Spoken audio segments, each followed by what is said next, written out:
Olá, sejam bem-vindos a mais um episódio do Pod 10, um espaço de muito diálogo, de construção e feito especialmente para vocês.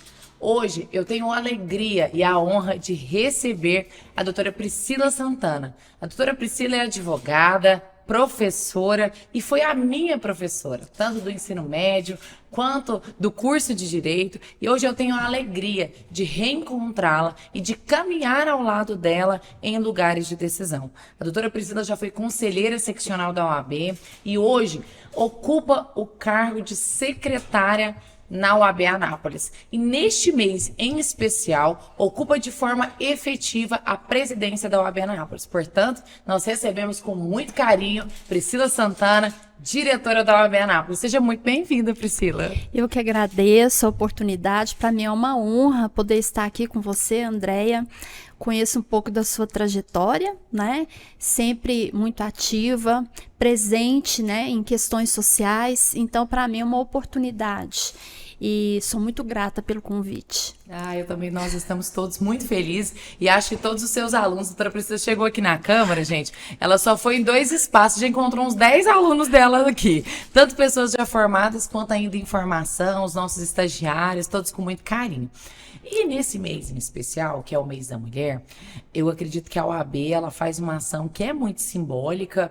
E quero aqui parabenizar os nossos presidentes, Rafael Lara, o Dr. Samuel Santos, pela ação, assim, de muita força e de muita coragem, de inserir as presidentes que estão nas suas diretorias quanto presidentes efetivas. E não é só uma coisa simbólica, uma passagem de cargo. Vocês estão realmente conduzindo a Ordem dos Advogados do Brasil. Como está sendo essa experiência para você, o apoio que você tem recebido e a dimensão, né, de assumir um cargo tão importante?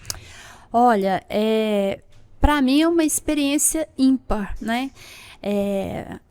Ainda bem que temos assim uma comunhão de propósitos, né? Tanto na seccional como na subseção. Pretendemos fazer valer realmente o slogan para o qual estamos hoje cumprindo a nossa missão junto à OAB, que é a OAB Compromisso. Então, se não fosse esse apoio incondicional, né, possivelmente eu não conseguiria, bem como o doutor Samuel, hoje presidente da subseção, também não conseguiria, nem o doutor Rafael. Eu falo que somos uma unidade, né? Todos estamos por um propósito em comunhão comum, né, em interesses comuns, que é em prol do direito. Então, para mim, nesse momento específico que eu estou na presidência, tem sido um desafio. Por quê? Vou fazer uma observação. Na diretoria, dentro da minha função, especificamente lá na tesouraria, ocupo o cargo também de presidente da comissão de acompanhamento forense, estou em outras comissões também na seccional, mas eu fico limitada àquele papel, àquela função específica. E agora eu venho com essa missão da presidência, mesmo que interinamente, num mês tão significativo para as mulheres. Então, para mim é tudo novo, é um desafio realmente. Então, se compara, o doutor Samuel está aí já tem 1 ano e poucos meses, eu entrei, estou pegando, como se diz, a coisa no meio do caminho. Se não fosse realmente o apoio, né, institucional, a receptividade, o apoio dos poderes, o que inclui, né, o legislativo, com certeza eu teria dificuldades, né, para conseguir tamanha responsabilidade e exercer esse ofício da maneira que ele deve ser exercido, com muita responsabilidade. Mas eu tenho acompanhado a trajetória de você nesse mês e visto o quanto você tem saído bem, porque você tem uma base muito sólida, você escolheu o direito porque você ama o direito, defende o justo, e isso faz toda a diferença quando qualquer pessoa está exercendo a presidência. Eu vejo isso por mim. Tem situações que a gente se sente em dúvida no que fazer. E a gente faz isso de acordo com os nossos princípios, de acordo com o que a gente acredita. E eu penso que isso também mostra uma mudança estrutural nos poderes. Você sente isso que a fato de uma mulher exercer a presidência, as pessoas vão se acostumando também de vê-la naquele lugar de decisão? Com certeza. Nós temos que ocupar os espaços de poder, não só por uma questão de cotas, né? Eu sempre falo isso, mas sim pelo protagonismo feminino, pela competência. Porém, muitas das vezes, não somos ouvidas, né? Vou usar a fala aí da Carmen Lúcia, parafraseando, a ministra Carmen Lúcia já trouxe essa reflexão. Muitas vezes somos silenciadas, até queremos falar, mas somos silenciadas de várias formas, né? Então, a gente estar ocupando esse espaço é muito significativo para a sociedade, porque é o resultado da nossa competência, né? Do nosso comprometimento, e mostrar que estamos para além do que nos foi direcionado.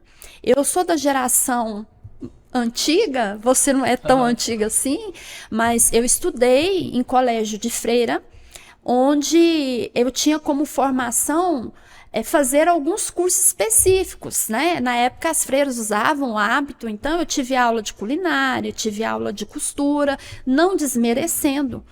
Porém, eu sempre fui muito boa em escrita, e penso eu que talvez se eu tivesse desenvolvido mais lá na minha fase inicial de educação essa escrita, não ouso comparar com Cora Coralina, mas pega a história de Cora Coralina, né?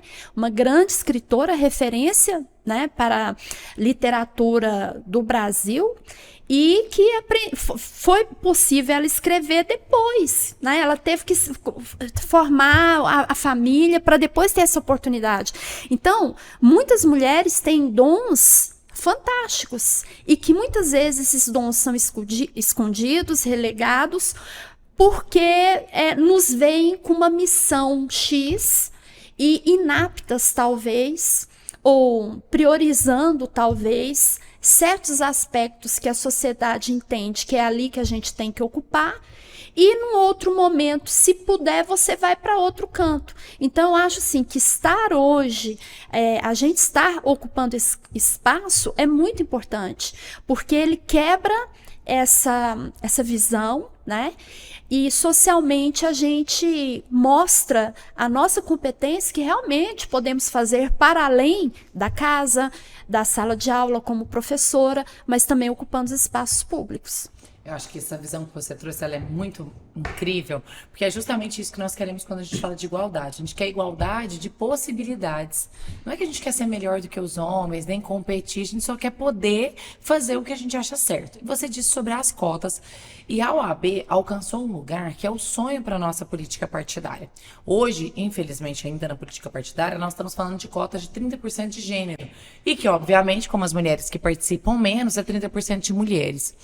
E a OAB alcançou a mudança estrutural de 50% de cadeiras. Isso foi algo aqui, para mim, a OAB deu aula para o resto das instituições. Exatamente. E você participou dessa transformação, ocupando a primeira chapa de 50% de cadeiras no Conselho Seccional da OAB. Como foi viver essa transformação e poder que tantas mulheres estivessem ocupando essas cadeiras e terem esse lugar de fala? Olha, eu falo que é um marco histórico, né? Essas coisas depois têm que ser transcritas, né, em livros e deixado aí em legado para as nossas gerações futuras. Então, por isso que eu escolhi estar advogada. Eu sempre, quando me questionavam, por que você não faz concurso? Eu até cheguei a tentar concurso, mas eu falei, gente, eu quero advocacia, porque eu quero ter esse lugar de fala dentro da advocacia. Então, a OAB realmente, ela sempre está um passo à frente. Não é por isso, não é à toa que ela é uma entidade sui generis, né? Não se enquadra no modelo tradicional de autarquia, como um conselho de classe, né? Justamente porque ela quer fazer valer a cidadania. E quando a gente fala em sistema de cotas, como a OAB fez nessa paridade, ela simplesmente colocou aplicou, né, o que a Constituição Federal assegura. Já no artigo 5º, Direitos e Garantias Fundamentais, inciso 1º, homens e mulheres são iguais perante a lei. Então, o que ela fez? Vamos botar isso aqui em prática. Se homens e mulheres são iguais perante a lei, vamos dar essa paridade. Eu tenho muito orgulho dessa proposta ter partido de Goiás e nós termos conseguido avançar nesse sentido. Mas uma coisa que me chamou muita atenção na sua trajetória, Priscila, é as suas múltiplas funções. Eu lembro que você foi minha professora no ensino médio de português, você disse que você é muito boa de escrita, então você me ensinou também a escrever bem, a entender. É linguista, psicanalista, sala de aula, pesquisa, é advogada e hoje está nos representando na política classista e dentro da UAB. Essa ampla influência de formação, como é que isso impacta na sua vida, na sua visão de mundo? Você acha que isso te ajudou? E como é que você consegue equilibrar tudo isso? Olha, eu gosto muito de uma frase que eu não sei quem falou, mas ele diz o seguinte: trabalhe naquilo que você goste e nunca precisará trabalhar. Então, eu não caí de paraquedas como professora, foi uma escolha. Hoje eu enfrento algumas perguntas que me fazem. Por que você não deixa a sala de aula? Você está perdendo tempo. Para mim, sala de aula não é perder tempo, é um sacerdócio. Eu acredito que cada um tem uma missão, talvez essa seja a minha. É ali, muitas vezes eu vou para a sala de aula, é impressionante. Às vezes eu estou bem ruim, bem cansada ou gripada, eu começo a dar aula, me sobe uma força que eu saio renovada. Tem gente que sai da sala de aula esgotada, eu não, eu saio renovada. Assim é com a advocacia. Eu tenho o maior prazer com a advocacia, gosto muito da psicanálise, tanto é que a minha filha, ela se formou em psicologia e hoje ela atua na área da psicanálise. Ela aplica a psicanálise dentro da formação dela como psicóloga. Então, assim, e eu gosto muito de ler, né? E então, essa visão que eu passo a ter, que é muito mais de interdisciplinar, mas também multidisciplinar, me ajuda a tentar entender, porque é difícil a alma humana você querer traduzi-la, né? Mas eu parto do pressuposto que tudo é propósito. Tudo aquilo que você faz com uma intenção, com um propósito, é assim que eu pretendo seguir minha vida. Hoje, aos meus 53 anos, até agora tem dado certo. Então, a gente acaba vendo o que está sendo bom para mim. Pode ser que para outras pessoas, o ideal seria só focar na advocacia, por exemplo.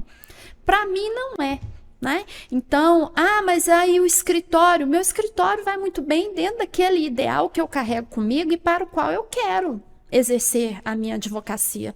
Então, eu gosto muito dessa relação humana. Eu gosto muito do contato com o aluno, entender a alma humana. Então, para mim, com certeza, isso tem contribuído. E hoje, mais do que nunca, a gente precisa conversar com a alma humana.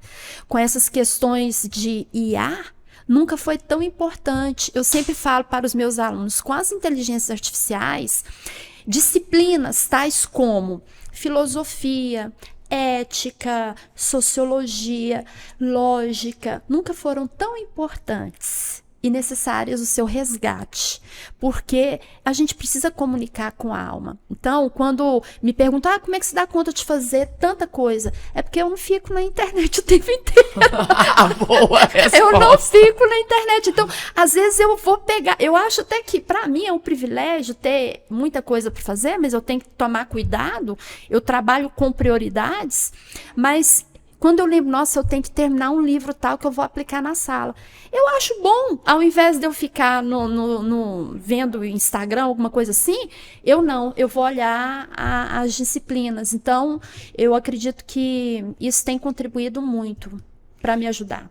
Eu vejo que você tem muitos talentos e eu admiro muito você e o quanto você evoluiu, porque eu te conheço há muitos anos. Eu estava tentando lembrar que tem mais de 15 anos.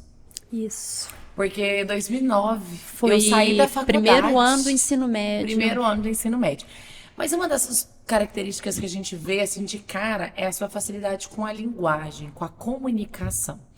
E isso eu percebo que ajuda muito em ser a professora que você é, em ser a advogada que você é e agora de representar a maior subseção do estado de Goiás. Você acredita que a linguagem foi que abriu as portas para tantas coisas boas que aconteceram?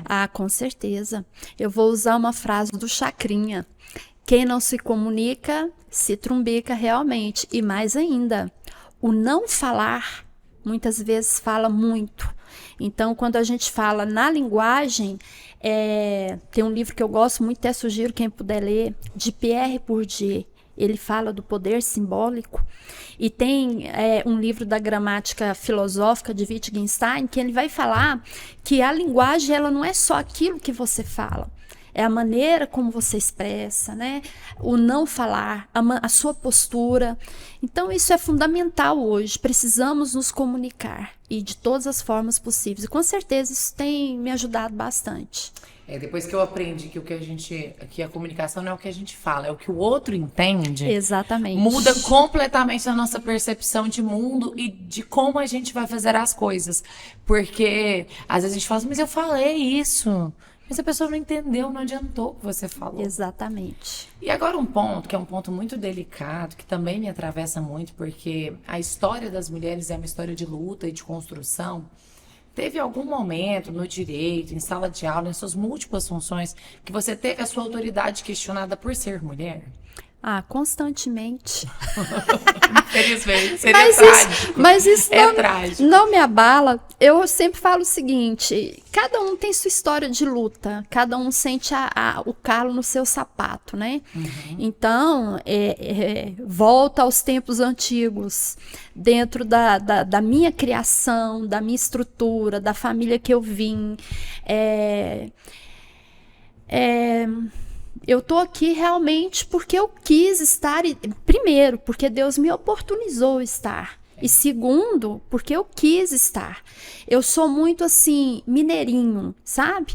Eu fico quietinha, vou analisando aqui a tal da linguagem, vou olhando ali e as coisas vão acontecendo, só que eu chamo isso de oportunidade. Então, se a oportunidade bateu na minha porta, e eu gosto muito de um livro do Pequeno Príncipe, uma frase que ele diz que é o seguinte: tu te tornas eternamente responsável por aquilo que cativas. Isso é seríssimo.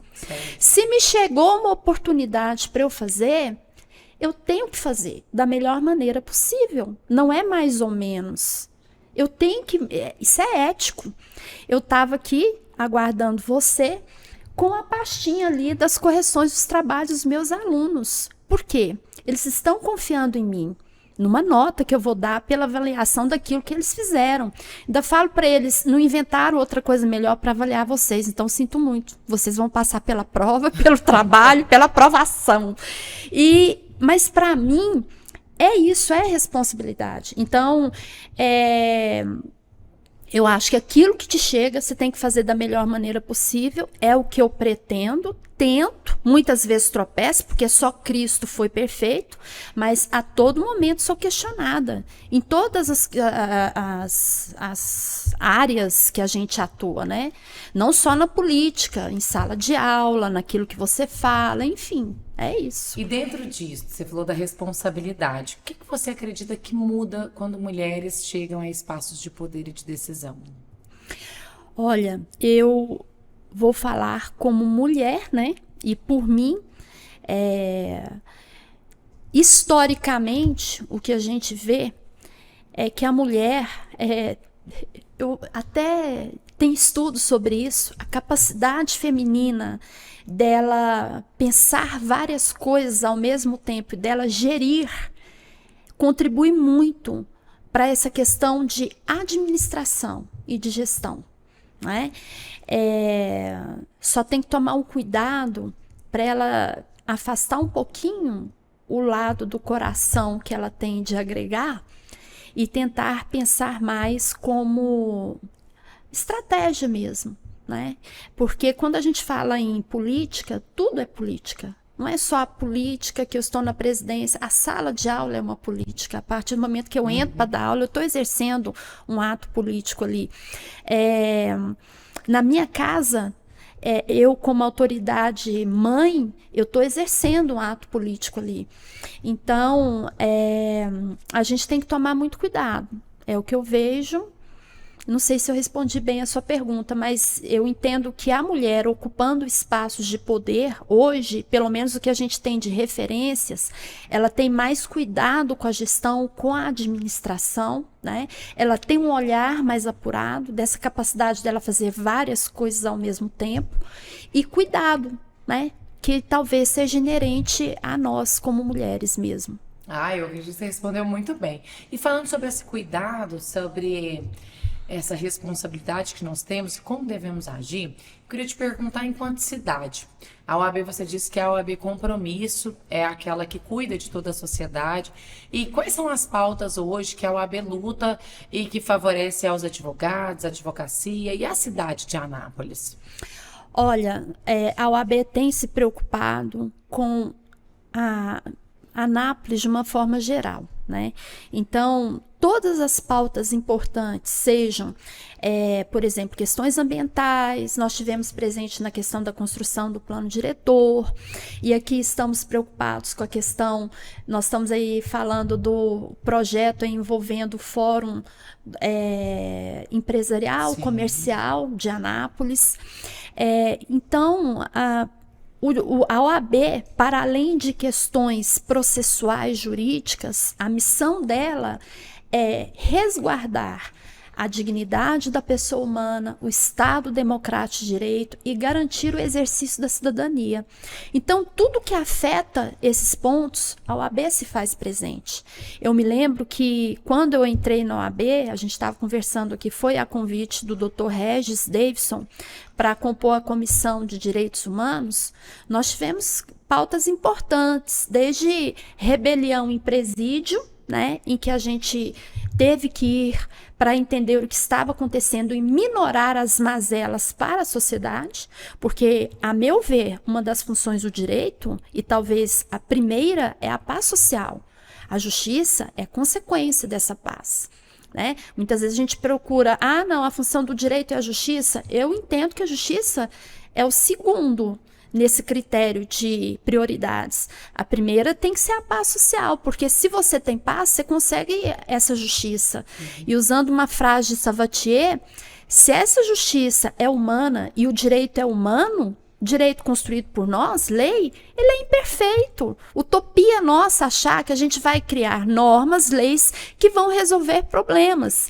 Mesmo porque, por isso que existem 3 poderes. Não é o legislativo que vai elaborar na sua função princípio a lei que vai resolver problemas que têm a ver com a administração, com o executivo, e nem o judiciário, julgando milhões de processos que vai resolver problemas de mazelas sociais. Então, esses 3 órgãos caminhando juntos, né? E por isso que a OAB sempre procura estar junto com o executivo, com o legislativo, né? Caminhando com o judiciário, aí sim nós teremos a probabilidade de alcançar essa paz social. Então, o direito sempre está intervindo. Então, desde que teve, eu estava falando dessa época da Comissão de Direitos Humanos, nós também fomos para o Riboleiras, que estava tendo problema com a Saneago, né, jogando esgoto ali. A gente teve problemas, fomos até lá para ver o que estava acontecendo, contribuindo. Então, a OAB está sempre por trás de eventos que possam trazer prejuízos para a sociedade, buscando estar dando respaldo e contribuindo para essa garantia da paz social. Muito bom, eu também acho que isso é muito importante. Nós vamos agora fazer o final da nossa entrevista, que é um ping-pong. Você responde com uma palavra ou uma frase mais curta para a gente saber a sua opinião. Ok. Uma inspiração feminina na sua vida? Minha mãe. Essa eu já sabia, porque ela é uma inspiração para mim também, já me ensinou muito. Eu estava falando, minha mãe se formou, quando ela entrou na faculdade, ela se formou no curso de Direito com 57 anos.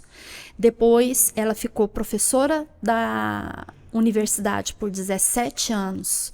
Enquanto professora da universidade por 17 anos, ela fez pós-graduação, mestrado e teve um câncer no meio do caminho, câncer de mama. E fazer audiência toda tarde Toda comigo. tarde, com um sorriso daqui e dali. Então, para mim, referência é ela. Um livro que marcou sua trajetória? A Bíblia Sagrada. Uma campanha ou um projeto que você participou que te emociona? OAB nas escolas. Foi também, me emociona muito. Me emociona muito. O maior desafio da advocacia como mulher? ocuparmos os espaços por competência e pelo protagonismo feminino. O que a palavra direitos significa para você? Paz social. Um sonho que você ainda quer realizar? Um sonho que eu ainda quero realizar. Nossa, são tantos. Eu vou pegar o mais importante. Vai parecer bobo, mas para mim ter um home aqueles motorhome, entendeu? Que legal. E viajar o Brasil inteiro de motorhome, assim que eu me aposentar, no dia que for possível. Passar, 3 meses andando no Brasil, quando tiver condições de eu poder parar com segurança, de motorhome. Esse é o meu sonho. Anápolis para você? É a minha cidade. Não tem outra igual. Também sou apaixonada. Gente, eu tô muito feliz, o tempo voou e eu fiquei muito emocionada em conhecer mais sobre você, Priscila. Eu já sei que você é uma mulher extraordinária, mas você me inspira a cada dia e eu desejo que você continue nos representando aonde você estiver e que todo mundo que acompanha esse podcast pode conhecer um pouquinho mais da mulher capaz, extraordinária, dedicada e cheia de propósito. Passa um recadinho pro nosso pessoal. Olha, principalmente para as mulheres, não pensem que você não é capaz, que talvez determinada função não seja para você. Se você tem uma missão, se chegou até você, faça da melhor maneira possível. Doutora Priscila, obrigada pela presença. Eu e você que agradeço. nos acompanha, obrigada por ter acompanhado aqui. Esse é mais um episódio do Pod Ideia, um lugar de diálogo, de escuta e, sobretudo, de construção com você.